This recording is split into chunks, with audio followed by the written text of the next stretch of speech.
Au sein d'ICT, nous avons initié une démarche qui vise à déterminer comment des technologies émergentes, telles que l'intelligence artificielle, la réalité augmentée ou les dernières avancées en termes de géolocalisation indoor et outdoor, pouvaient être pratiquement mises au service d'Infrabel. Par exemple, mises au service de la sécurité ou mises au service de la logistique. Wij hopen daarmee een aantal zaken te realiseren die tijd gaan besparen. Ik denk dan meer bepaald aan het proces bestellen van materialen bij de logistieke keten. We hebben vandaag een supply catalogus waarin mensen kunnen bestellen. Ze hebben daarin een keuze van ongeveer 60.000 materialen. Heel veel en dus dat is heel moeilijk om daar het juiste materiaal in te vinden.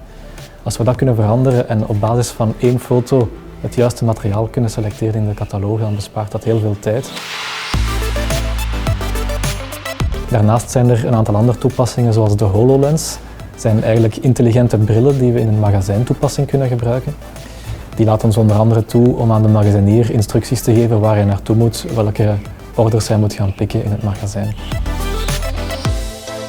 Mais tout ceci n'est possible évidemment qu'avec une collaboration permanente et étroite avec nos collègues de la chaîne logistique et nos collègues des sites de production d'Infrabel, et en particulier les sites de Schaerbeek. L'atelier de Schaerbeek a eu le plaisir d'accueillir en juin 2019 les Digital Days d'Infrabel. Chacun a pu voir tout le panel de possibilités, de nouvelles possibilités d'aujourd'hui qui existent avec les technologies actuelles, notamment dans le cadre de la sécurité au travail. Personne ne s'étonne qu'un véhicule lui-même renseigne si le conducteur ou un passager ne porte pas sa ceinture de sécurité, c'est rentré dans les mœurs.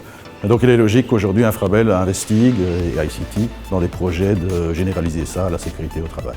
Ce qu'Infrabel veut, c'est que autant les passagers du train que le personnel soient en sécurité. Toutes ces technologies nouvelles et récemment implémentées permettent d'appuyer ces procédures et d'encore augmenter le niveau de sécurité. Nous sommes occupés à tester un algorithme qui va permettre de détecter des équipements de protection individuelle.